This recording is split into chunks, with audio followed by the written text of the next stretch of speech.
Olá, bom dia, boa tarde, boa noite. Não sei o horário que vocês estão assistindo. Estou mais uma vez aqui, eu e a doutora Roberta Portugal, para apresentar o seminário 3 das psicoses. Como vocês estão observando, a gente está lendo e discutindo muito calmamente, muito tranquilamente, sem a pressa do capital, para quem, para que os nossos ouvintes eles possam compreender, mandar mensagens para mim ou para a doutora Roberta, né? Isso faz parte do nosso curso de formação em psicanálise. Roberta já faz parte do podcast, né? Ela já é a nossa convidada especial, né? Como analista de discurso, inclusive para contestar algumas questões colocadas pela própria psicanálise, já que ela tem uma formação marxista, e aí a gente está tentando dar uma forma dialética, né, histórica ao próprio a própria psicanálise, né? Em que Lacan ele sai do idealismo hegeliano, mas entra na pós-modernidade de Deleuze, Guattari, etc. e tal, que é uma contra-revolução da revolução burguesa que acontece na França, mas que a gente também reconhece que mesmo esse autor, né, ele fazendo esse movimento contra-revolucionário, ele tem o seu valor. Vamos aqui colocar, né, a nossa compreensão e a nossa crítica em relação a esse autor, né? Porque é assim que caminha as ciências, né? A ciência ela caminha com crítica. Se todo mundo concorda com todo mundo, a gente vira uma igreja. Então vamos lá. Nós estamos no capítulo 3 do seminário 3, coincidentemente, sobre as psicoses. Esse seminário é intitulado o Grande Outro e a Psicose, que é um outro com O maiúsculo. E Roberta ela vai começar a fazer a leitura e dar a primeira impressão que ela teve sobre essa primeira parte. Boa tarde, obrigada pelo convite mais uma vez. O outro é a psicose.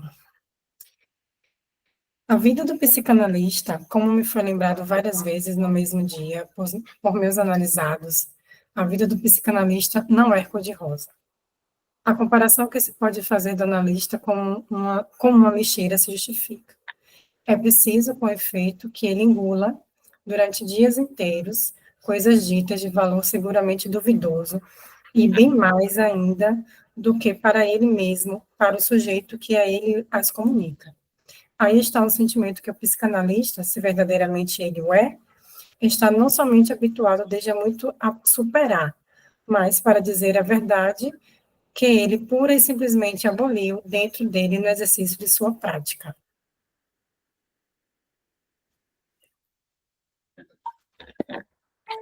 Você tem alguma questão para colocar sobre? Eu fiquei pensando na lixeira, né?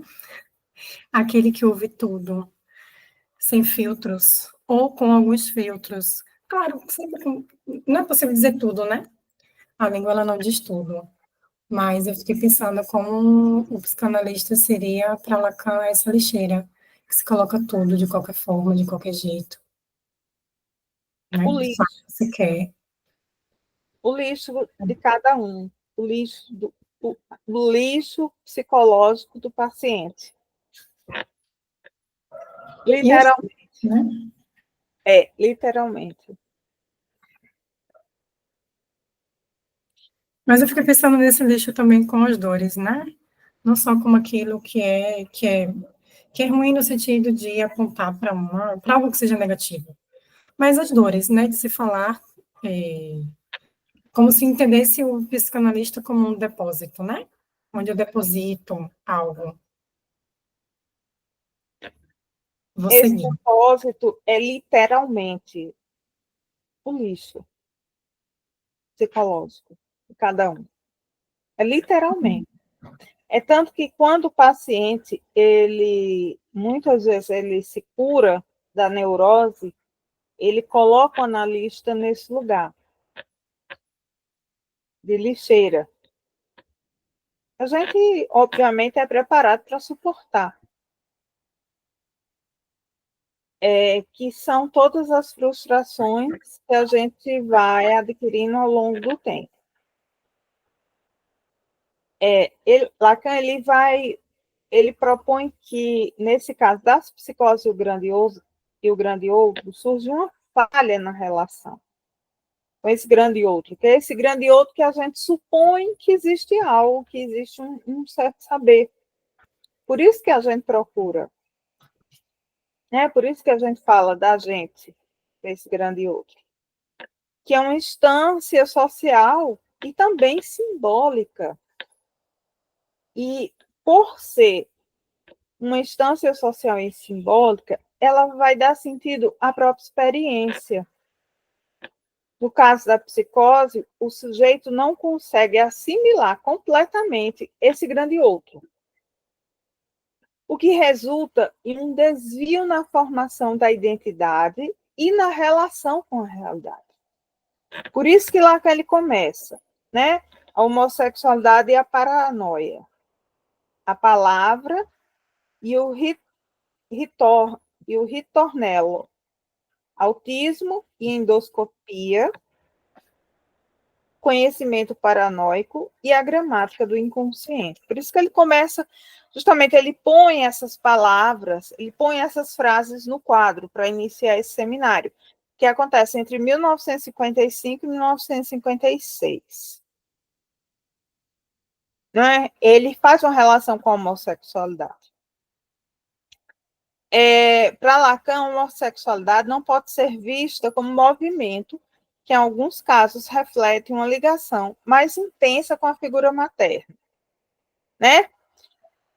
Para Lacan, a homossexualidade ela é vista e pode ser vista como um movimento, certo? Em que alguns casos se reflete uma ligação muito intensa com a figura materna. Né? O homossexual e o paranoico, ele não suporta a crítica dessa intensa ligação com a mãe. Então, você vai ver um monte de gente defendendo a maternidade como sendo algo místico, Nossa Senhora, etc. e tal, e parará. Coisa que o neurótico ele não vai enxergar isso, porque ele tem o contato com a realidade e ele não tem mais essa idealização. Né? Da mãe como essa figura mística, né? Dessa ligação forte com a mãe. A ideia de que alguns homossexuais não conseguem se separar completamente da mãe, isso é real, certo? Porque ele tem uma dificuldade em romper com a dependência emocional e simbólica dessa mulher, que muitas vezes é portadora do desejo. Então, o homossexual, tanto ele é uma saída, Lacan faz uma defesa da homossexualidade como uma saída para a paranoia, mas, ao mesmo tempo, a homossexualidade está junto com a paranoia na medida em que esse sujeito ele não consegue fazer a separação simbólica com a própria mãe. A gente vai ver isso em vários casos, do Schreba, como ele vai colocar aqui, Dora, homossexual, né? Eu vim do salsicheiro. São casos clínicos que Lacan vai tratar. Roberta? Uhum. Vou seguir na leitura. Devo dizer, em compensação, que esse sentimento renasce com toda a sua força quando se é levado a ter de percorrer a totalidade dos trabalhos que constituem o que se chama a literatura analítica.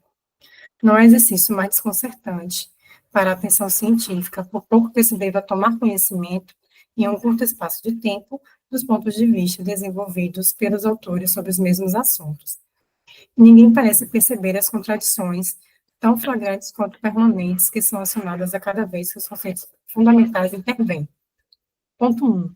Você sabe que a psicanálise explica o caso do presidente Schreber e a paranoia em geral por um esquema segundo o qual a pulsão inconsciente do sujeito é tão somente uma tendência homossexual.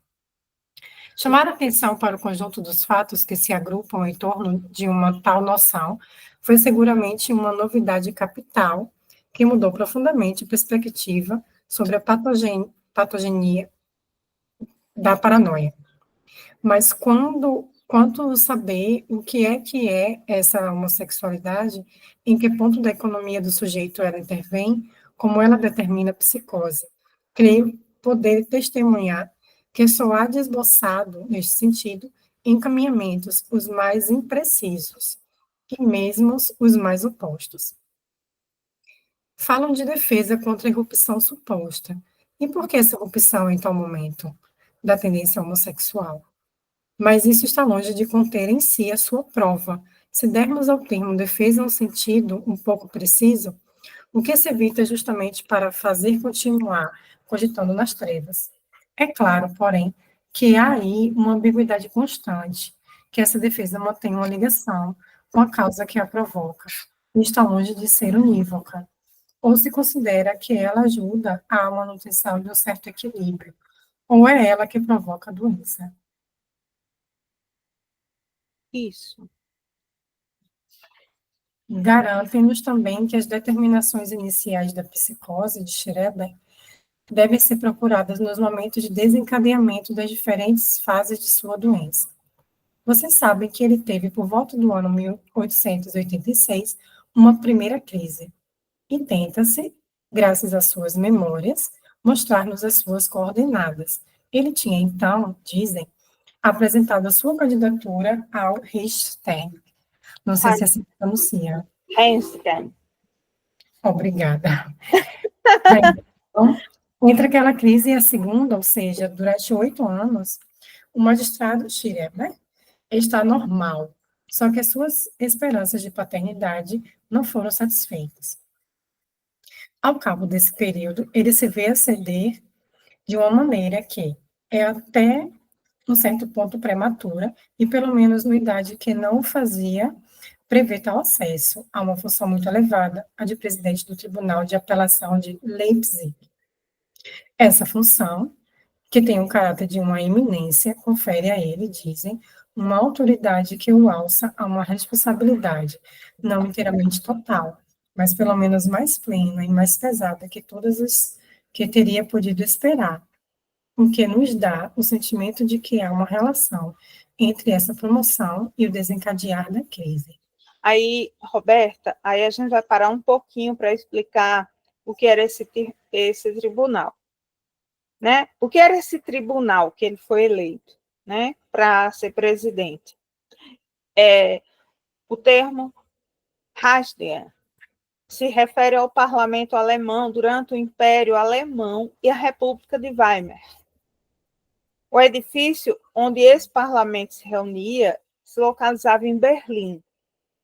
O conceito Reichsdag pode ser visto sob várias perspectivas, tanto históricas quanto política, né? No contexto de Schreber, que o imaginário, né, que esse imaginário pode ser uma referência ao personagem do Processo de Franz Kafka, o texto O Processo. O Reichsgang poderia simbolizar a complexidade e as falhas da burocracia e do sistema jurídico. Então, me parece que existe uma certa... Porque, assim, quando eu estudei psicanálise com os psicanalistas, eles diziam o seguinte, é porque ele foi ocupar o lugar de mestre. Mas eu não sei se o lugar de mestre ele tem a ver com a burocracia, porque burocracia é uma coisa, o mestre é outra coisa. Para Roberta, que é profissional em análise do discurso, é especialista em análise do discurso, talvez ela possa esclarecer isso melhor do que o que eu estou colocando. Burocracia é uma coisa. O discurso do mestre, que é o discurso do saber, me parece que ele é o averso daquilo que é o discurso do mestre. A burocracia é uma coisa e é o averso do mestre. Por quê? Porque o que é a burocracia, né? Se não a aplicação de regras para todos, como se todos fossem iguais, né? Sem ter equidade. Não existe equidade na burocracia. Né? Essa palavra que custou tão caro para que a gente possa ter construído. O Kafka, em um processo, ele vai criticar as instituições e a maneira como elas podem ser opressivas. Como a gente vivencia hoje em dia. Você tem uma burocracia, uma ditadura do judiciário dentro, um golpe dentro do próprio governo Lula, né? Lula aí sofre um golpe do judiciário dentro do próprio governo e se coloca uma porrada, né, de formas e personagens impenetráveis. Eu não vou falar o nome, porque pode ser que derrubem a live. Vou apelidá-lo de Lex Luthor. E muitas vezes imprevisíveis. Assim, para um personagem como Schreiber, o Handner pode representar a natureza despersonalizada e alienante da administração e do poder, que muitas vezes não tem relação com a justiça nem com a verdade. E é nesse ponto que causa o segundo surto de Schreiber. Né?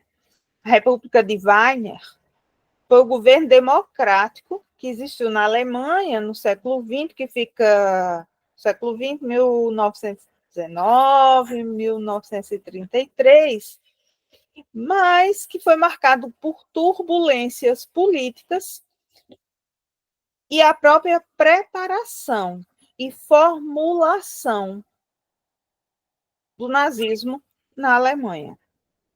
Por quê? Porque era a aplicação da lei pela lei, uma lei seca. Né? E a gente já sabe, através de Lacan, né, que o nome do pai também, né, ele não é uma burocracia, ele é um ato de amor. Nome do pai é um ato de amor. Né? É o ato de amor em que o pai impede que a mãe feche sua bocarra de jacaré sobre o filho. E é literalmente um ato de amor. É quando ele diz, para, essa mulher é minha, arruma outra para tu. Né? Quando ele é esse rolo compressor, literalmente um rolo compressor. Um rolo que impede que a mãe feche sua bocarra sobre o filho. Roberta, quer colocar alguma coisa? Eu estava aqui pensando sobre a questão que você falou, né, da burocracia e do discurso do mestre. Para mim, que sou analista, eu preciso do contexto, né, porque a gente não separa texto do contexto. E a palavra pode significar de várias formas, mas pensando rapidamente sobre isso, eu não sei se há muita diferença entre o que se chama de burocracia e discurso do mestre. Eu não sou da psicanálise, né? Eu não sei como é que, por exemplo, vocês entendem o que é discurso do mestre. Me parece que é aquele discurso que é considerado o mais correto, o mais importante frente a outros discursos. Me parece que é isso. A burocracia é uma forma de organização social, né? A gente se organiza socialmente a partir de regras, a partir de regulamentos, digamos assim, e essa burocracia ela pode ser entendida, inclusive, como uma trava, né? Para você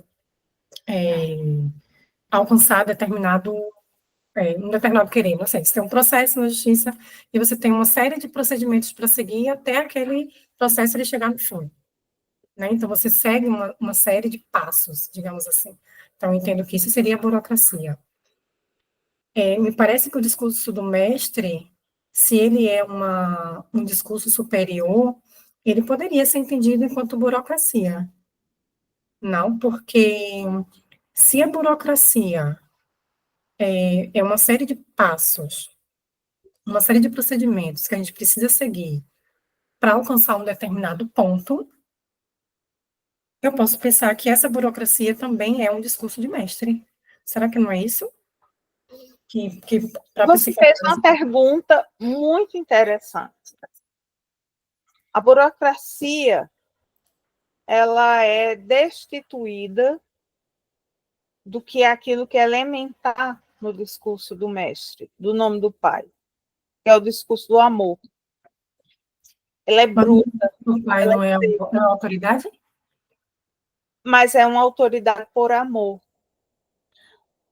Existe uma diferença da autoridade para o autoritarismo, que para a gente aqui no Brasil é muito complicado, porque como a gente veio de uma formação escravista, a gente, quando a gente vê autoridade, a gente já vem na mente da gente os coronéis de engenho. A gente já vê os senhores de escravo, a gente já vê a polícia militar, né, que faz intervenções brutais, como há pouco tempo que quebraram 3 policiais, quebraram a cara de uma mulher, está circulando aí na rede social. Ninguém sabe nem por quê. Um outro policial que acabou sendo preso, ele joga um trabalhador como se fosse uma folha de papel no rio, né? Em nome de uma burocracia, né? Ele estava sem documento, etc. e tal, mas era um trabalhador. Ele estava indo em algum lugar comprar alguma coisa. Geralmente, quando a gente sai de casa para ir para um lugar próximo, a gente não leva documento, né? Se é vizinho, a gente leva o dinheiro ou o cartão de crédito, ou o cartão de débito. E aí, como ele não estava com documento de identidade, algo nesse sentido, ele foi jogado no córrego, como se fosse um. Isso é a burocracia, né? A burocracia, como diria Hannah Arendt, quando ela chamava os nazistas de pobres diabos, burocratas. Eles são pobres diabos, como outros qualquer, burocratas. A burocracia, ela coloca como essa incapacidade de sentir e de pensar. O nome do pai, não. O nome do pai, ele é um ato com consequências fastas e nefastas, mas que é um ato de amor. Né? O nome do pai é um ato de amor. Aí vai ter uma diferença. O Schireba, ele se vê às voltas com a burocracia. Uma burocracia que vai terminar no nazismo. Né? Nessa formação, né, dessa república democrática, entre aspas, de Weiner, William II e o colapso do Império Alemão no final da Primeira Guerra, um governo provisório, o Conselho dos Trabalhadores e Soldados foi estabelecido e uma Assembleia Nacional foi convocada para elaborar uma nova Constituição, a Constituição de Weimar. A nova Constituição estabeleceu um sistema de governo, entre aspas, democrático, com um presidente, um parlamento, Reichstag, e um sistema de votação proporcional. Até então, parece a nossa democracia. Isso tornou difícil a formação de governos estáveis, já que muitos partidos políticos representavam uma ampla gama de interesses. Interesses que a gente já sabe, né? que vinha da aristocracia, que vinha do rei, que vinha do império, né? O imperialismo ele sempre foi um problema. Então, eles começaram a ter desafios econômicos, né? Como hiperinflação e escassez nos anos 20, né? Tanto de recursos e alto níveis de desemprego, a situação do Tratado de Versalhes, que a gente conhece, né? O Tratado de Versalhes, que dividiu o mundo, que impôs pesadas reparações à Alemanha após a guerra, e que também causou um descontentamento, uma instabilidade política profunda. A República viu uma série de golpes de Estado, insurreições, né? A polarização crescente entre extrema esquerda e extrema direita, porque isso aí são condições essenciais para que a gente possa ter uma revolução. Mas para que haja revolução, é necessário que haja um partido comunista revolucionário organizado. Caso contrário, a polarização ela termina em nazismo. É isso que nos ensina a República de Weimar, né? E é isso que nos ensina também a paranoia do próprio Schreber, né? Então, você vai ter organizações paramilitares, como as milícias comunistas, milícias, os Freikorps, milícias de direita, frequentemente se confrontavam nas ruas.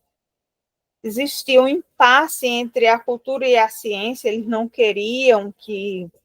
Tem um filme muito bonito que fala da feminilidade, Luce Marie, em que é uma cantora e no auge da Segunda Guerra Mundial, ela canta o amor para aqueles soldados que estão na frente de batalha. Mas ela tinha uma forma, a melodia dela era uma melodia doída, porque ela era uma alemã, né?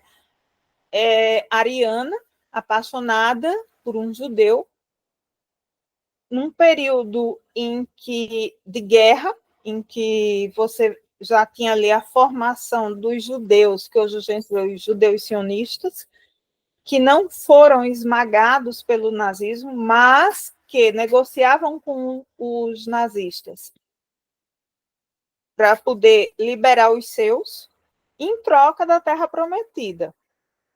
Quem tiver dúvida sobre isso, é só ler a trilogia do imperialismo do Muniz Bandeira. Ele explica bem direitinho. Mas nesse filme, né,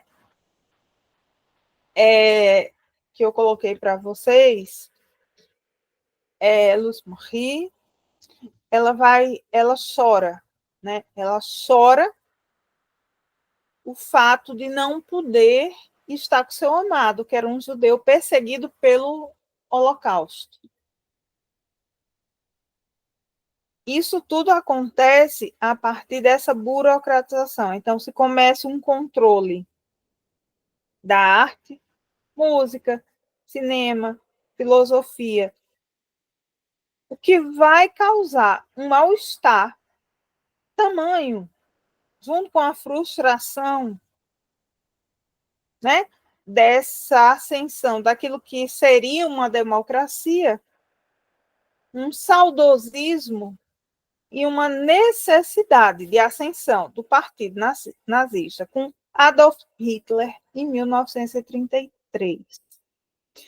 A loucura do Schreber, ela tem a ver, a paranoia e o sofrimento tem a ver com a ascensão da burocracia nazista, né? Como quando se entrevistou um dos maiores burocratas nazistas, Roberto, tu consegue lembrar do nome dele?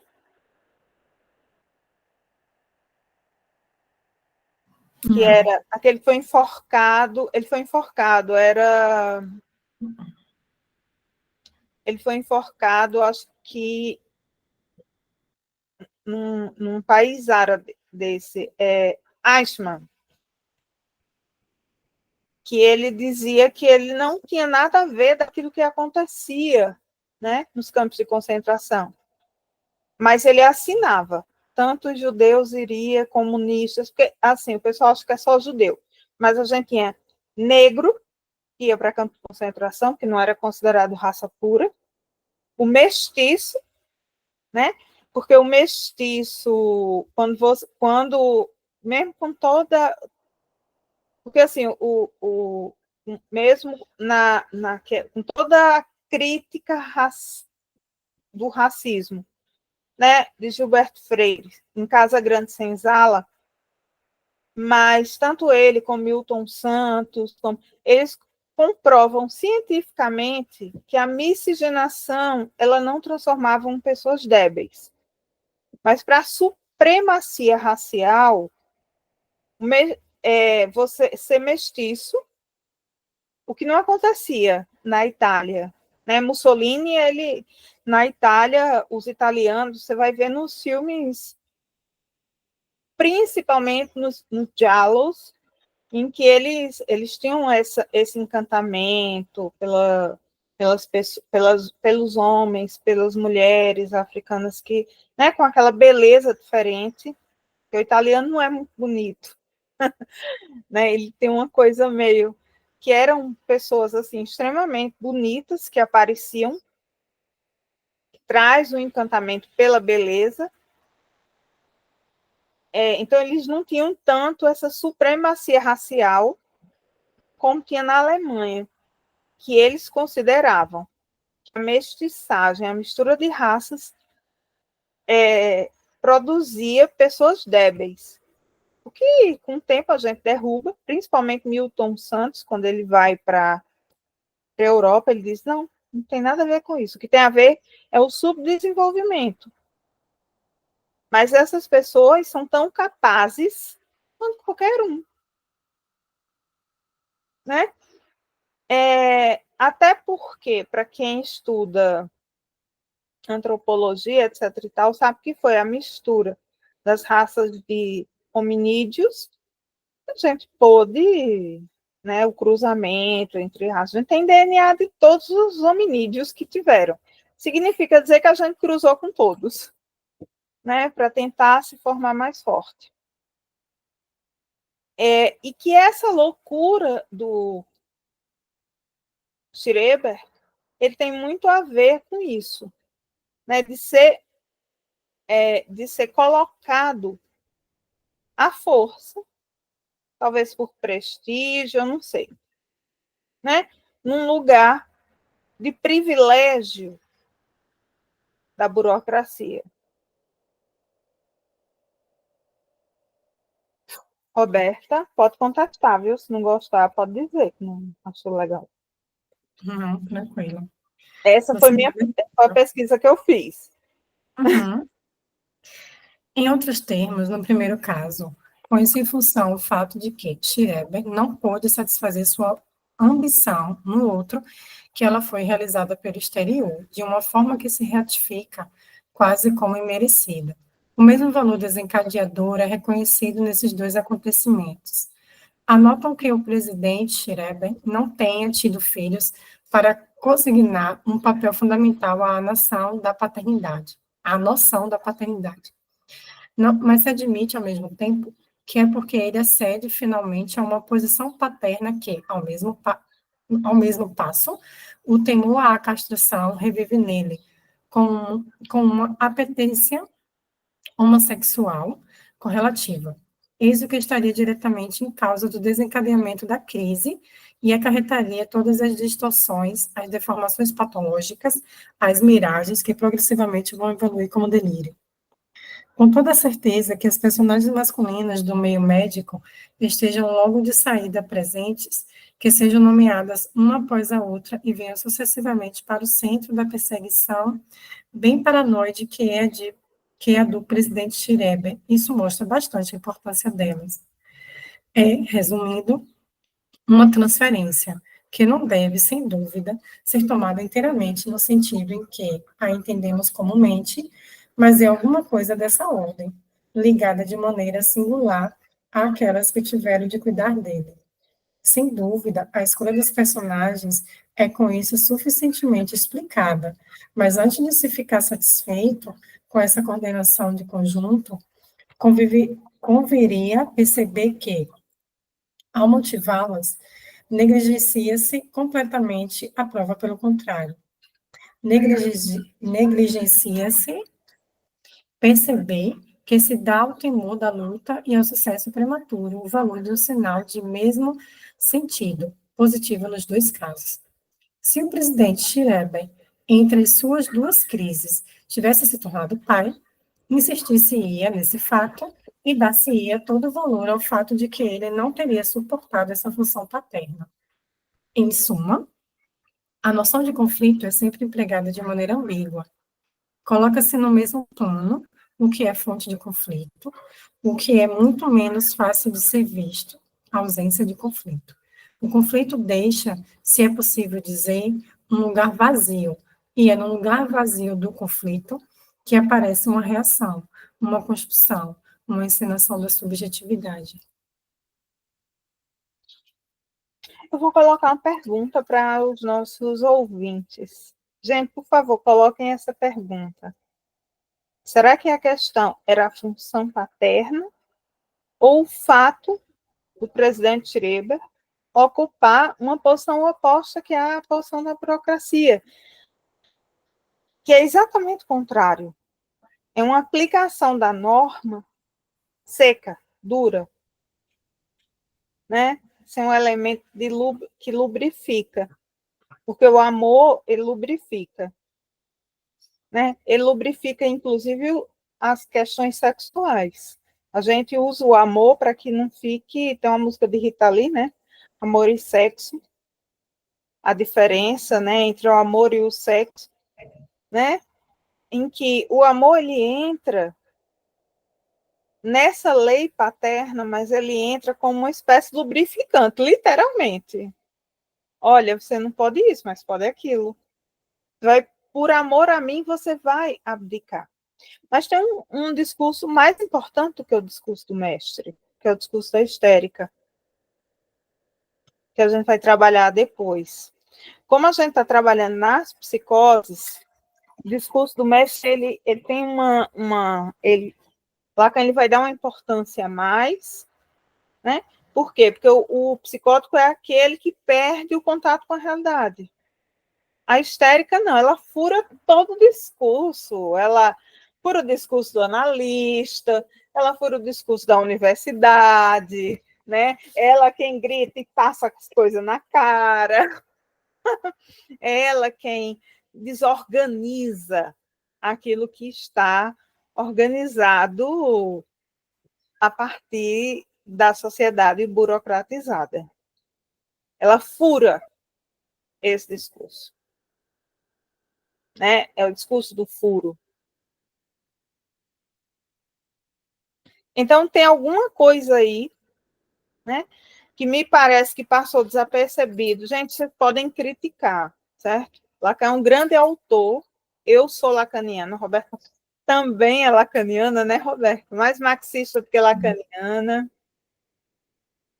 É professora de análise do discurso, extremamente competente. Ela é mais marxista, mas também está se iniciando nesses estudos Lacan, mas me parece que há uma confusão aí.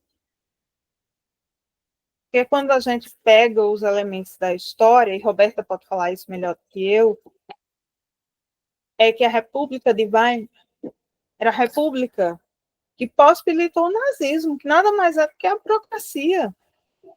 Né? É como o Stalin e a burocracia stalinista. Não invalidando, porque o que Stalin... Olha, eu não estou invalidando Stalin, mas o que ele fez pela classe trabalhadora foi importante. Mas que havia uma burocracia ali também. Né? Uma burocracia em que havia uma substituição desse nome do pai. que não haveria, por exemplo, aí a gente está idealizando, se Lenin não tivesse morrido, que ele ocupava esse lugar da figura paterna, você teria uma outra União Soviética, né? Assim como a gente teve na China, né? Um outro socialismo, outro comunismo, assim como a gente teve em Cuba, né? Assim como a gente tem na Venezuela, assim como você tem outras formas, outras configurações paternas, né? Que não são diretamente ligadas à burocracia, né? Do Evo Morales, né? O próprio Maduro, a forma como ele se dirige para as pessoas, não é essa figura de um paizão, assim, meio avô, mas que não é uma figura, não são figuras como a gente teve no Brasil. Viva, viva a ressurreição de Dom João, né? A coisa do messianismo, que é diferente. A burocracia, ela produz o messianismo. O nome do pai, não. Ele produz a neurose. E nada mais neurótico do que questionar tudo. Questionar o sistema, questionar a família, questionar a religião, questionar tudo.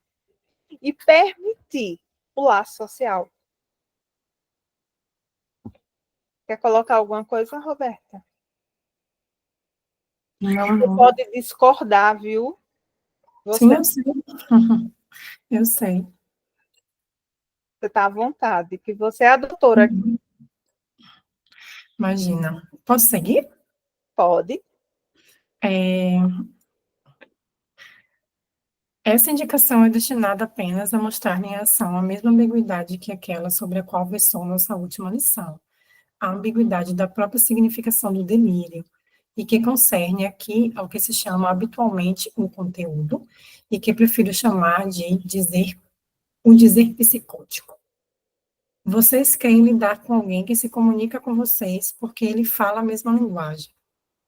E aí, sobretudo, se vocês são psicanalistas, vocês têm o sentimento a tal ponto, o que ele diz é compreensível, de que ali está alguém que penetrou da maneira mais profunda do que é dado ao comum dos mortais, no próprio mecanismo do sistema do inconsciente.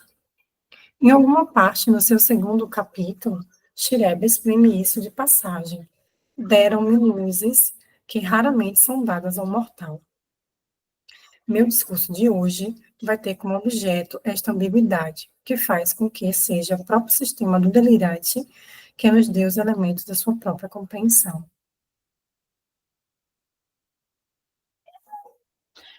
É a diferença da neurose para a psicose. Porque Lacan diz que a gente não pode recuar diante das psicoses, porque as psicoses têm algo para nos ensinar.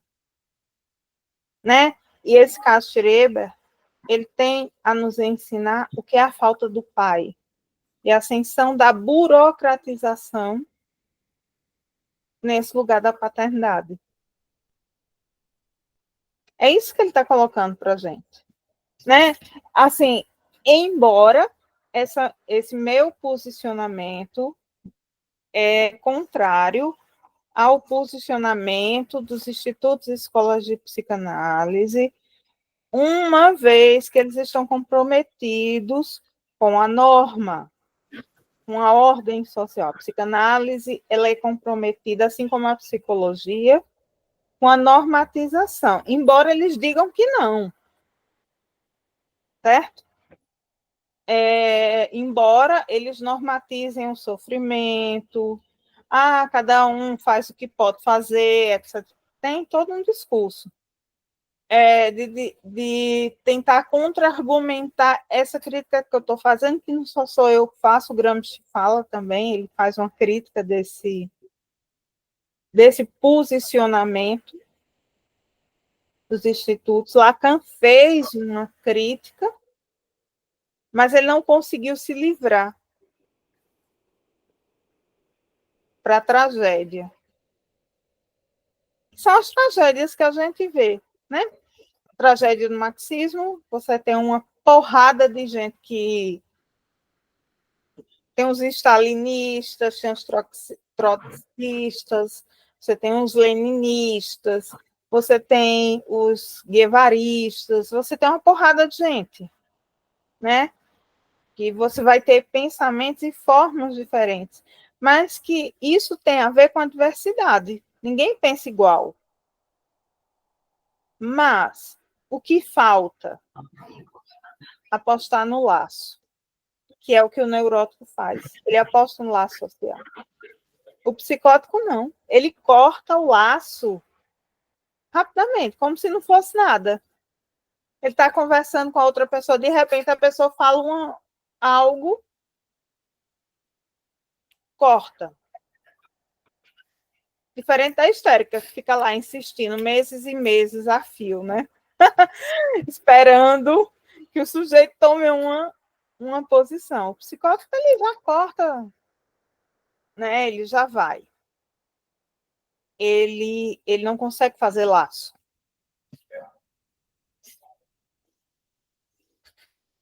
Né? O que é diferente do neurótico, que aposta no laço. Por que as mulheres elas ficam tanto tempo, quando a gente pensa em devastação, apostando em sujeitos que a gente está vendo que não está dando certo, mas que é da própria neurose. A histérica ela faz isso. Por quê? Porque aposta no laço social. Aposta no outro. Né? Aposta na vida, não é na morte. O psicótico ele aposta na morte, por isso que ele corta. E o que o presidente Schreiber ele coloca é que tudo isso tem muito a ver com uma burocratização do nome do pai. Eu acho que Lacan ele acaba, mesmo assim, sem ter muita noção, mas ele acaba adiantando muitas coisas que a gente vive hoje em dia, né? Essa quantidade de processos. Você chega na universidade, é processo para cá, processo para lá, e não sei o quê, e burocracia, e papel para assinar, e papel para mandar, e manda 3 vezes autenticado pelo cartório. Aí eu já fico nervosa. Mas para que tudo isso? Né? Por que eu preciso de antemão provar que eu não sou criminosa? Né? Por que a gente precisa? Porque quando o professor ele quer fazer uma pesquisa, ele precisa provar. O professor ele está lá, concursado, já está há mais de 300 anos na universidade, mas ele tem que provar para o comitê de ética que ele não vai sacanear ninguém. O cara não tem nenhuma ficha corrida, mas tem que provar. Não é bandido. Né? E cada vez mais, e cada vez mais, e cada vez mais. Né? A burocracia ela é a própria paranoia. Por que a gente tem uma senha de banco, aí tem a senha, aí tem as palavras-chave, aí tem umas letras no alfabeto, para depois você colocar uma senha. Isso é paranoia.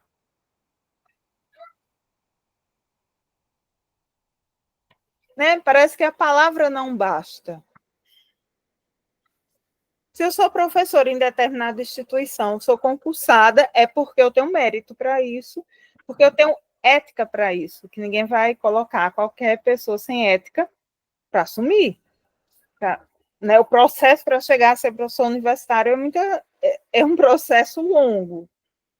Mas por que eu tenho que estar o tempo inteiro provando que eu não vou sacanear os outros? Como é que eu não vou ficar paranoica assim, se o outro ele está o tempo inteiro duvidando? E talvez o Lacan ele não tenha se dado conta disso. Mas talvez a questão da paranoia esteja. Mas é isso que ele fala, na ausência do nome do pai e na ascensão da burocracia, como substituto do pai. Coisa de gênio, né? Ele fala, né?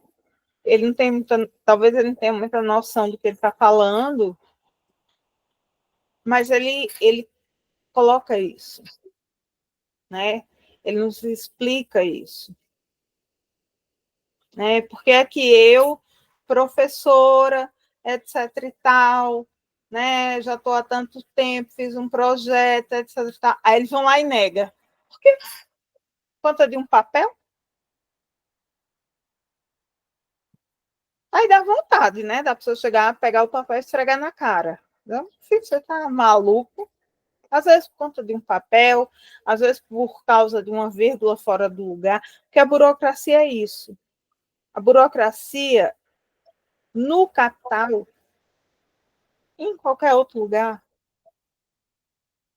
ele serve para que a coisa não caminhe. Né? Hannah Arendt, ela escreve sobre a burocracia. Weber também. Max Weber também coloca essa questão, né? A problemática da burocracia. Então, a gente pode pensar que a paranoia ela está ligada à ausência do nome do pai e à ascensão da burocracia.